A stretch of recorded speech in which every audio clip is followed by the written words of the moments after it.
Welcome to Everything on My Mind. My name is Slidell Tyson. Everything on My Mind is a brand that promotes all things literature that posts across several social media sites. This is my first video, so today I'm going to take you through some recitations of poems that I like and that I hope that you like too. What I'm hoping to do here is to start a forum where poetry aficionados can come and share their poems or poems written by others or writings in general. So in order to promote this effort, I have opened a number of social media sites under the brand name of Everything on My Mind. Those sites are Facebook, Tumblr, Pinterest, and YouTube. So without further ado, I'm going to kick it off with some readings. I'm getting my feet wet here, so I hope that you will indulge me. The first one is going to be about Robert Service. Now, Robert Service is or was a Canadian poet. Here's a little short bio of him. And here's a better picture of him when he was young. The poem that I'm going to do is called The Men That Don't Fit In. There's a race of men that don't fit in, a race that can't stay still. So they break the hearts of kith and kin and they roam the world at will. They range the field and they robe the flood and they climb the mountain's crest. Theirs is the curse of the gypsy blood, and they don't know how to rest. If they just went straight, they might go far. They are strong and brave and true. But they're always tired of the things that are, and they want the strange and new. They say, could I find my proper groove, what a deep mark I would make. So they chop and change, and each fresh move is only a fresh mistake. And each forget as he strips and runs with a brilliant, fitful pace. It's the steady, quiet, plodding ones who win in the lifelong race. And each forget that his youth has fled, forget that his prime is past, till he stands one day with a hope that's dead in the glare of the truth at last. He has failed, he has missed his chance. He has just done things by half. Life's been a jolly good joke on him, and now it's time to laugh. Ha, ha! He's one of the legion's lost. He was never meant to win. He's a rolling stone and it's bred in the bone. He's a man who won't fit in. And there are some others that I like that I'm going to give you a glimpse of. I'm going to take you to one by called The Joy of Being Poor. Okay. And we're gonna, let's see, The Joy of Being Poor. Okay, let's do it. I think this is it here. If it comes up, I may be on the wrong site. Let me see. I gotta leave that page. Let me go back here. Okay. This one here. Okay. Here it is. Let others sing of golden gear, the joy of being rich. But oh, the days when I was poor, a vagrant in a ditch. When every dime was like a gem so radiant and rare, and I had but a single coat and not a single care. When I would feast right royally on bacon, bread, and beer, and dig into a stack of hay and doze like any peer. When I would wash beside a brook my solitary shirt, and though it dried upon my back, I never took a hurt.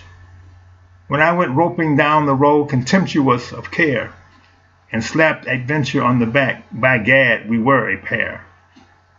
When though my pockets lacked a coin, and though my coat was old, the largest of the stars were mine, and all the sunset gold.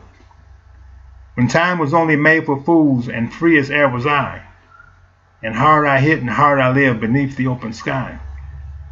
When all the roads were one to me and each had its allure, ye gods, these were the happy days, the days when I was poor. Or else again, O pale mind, do you recall the times you struggled with your storyettes, I wrestled with my rhymes? Or we were happy, were we not? We used to live so high, a little bit of broken roof between us and the sky. Upon the forge of art we toiled, with hammer and with tongs. You told me all your ripping yarns, I sang to you my songs. Our hats were frayed, our jackets patched, our boots were down at heel, but oh, the happy men were we, although we lacked a meal. And if I sold a bit of rhyme, or if you placed a tale, we feast. What a feast we had of tenderloins, of apple tarts and ale. And yet how often we would dine as cheerful as you please, beside our little friendly fire on coffee, bread, and cheese. We lived upon the ragged edge, and grub was never sure. But oh, these were the happy days, the days when we were poor. And those are just two stanzas that I'm going to do for you on that poem. The next thing I'm going to take you to is something by Langston Hughes. And here you see some photographs of him. Here is what he looked like when he was younger. And the poem that I'm going to do by him is called A Dream Deferred. It goes like this. What happens to a dream deferred? Does it dry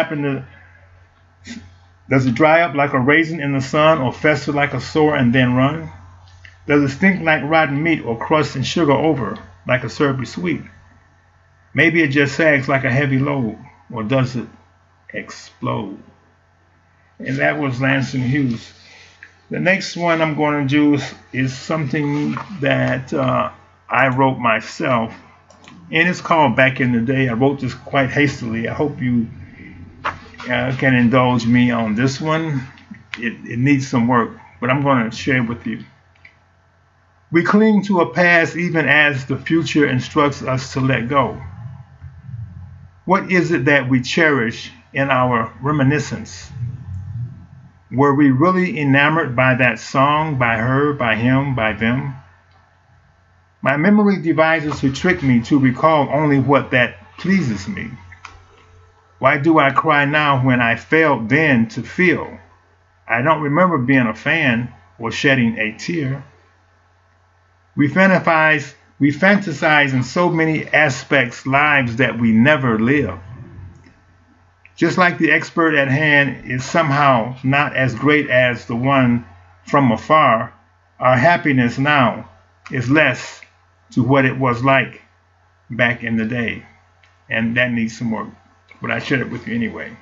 And the last one that I'm going to do is actually a short story. It's taken from the first paragraph of a short story that I wrote many years ago. And it goes like this. Night, period.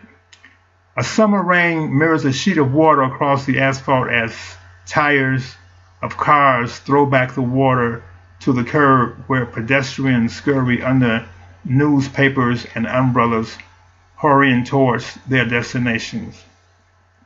Ladies of the night dot storefront entrances more for eluding the police than the rain. A brave one pokes her head inside a car stop at the light, discussing her business while motorists in the stall lane honk their horns in protest. Across the street, Beth Kentowski races in the crowd that passes the figure of Jimmy Slick standing in the alcove of a gone-out-of-business store, sipping to his lips the last corner of his pint of vodka.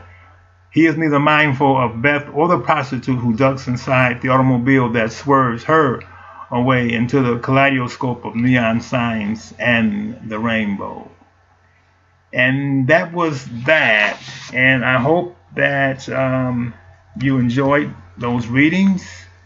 And thank you. And that's it.